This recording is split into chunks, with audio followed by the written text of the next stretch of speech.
How to open desktop WhatsApp? So WhatsApp, search Google's var WhatsApp web. This is uh, web open. Click. After that, this is barcode. You sorry. You go your WhatsApp and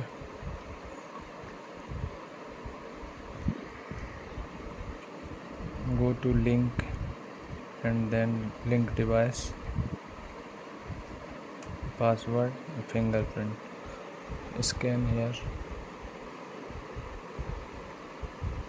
Scan. This is a scan and same WhatsApp open here.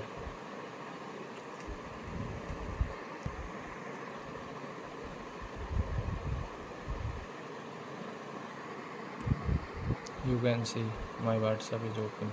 Okay.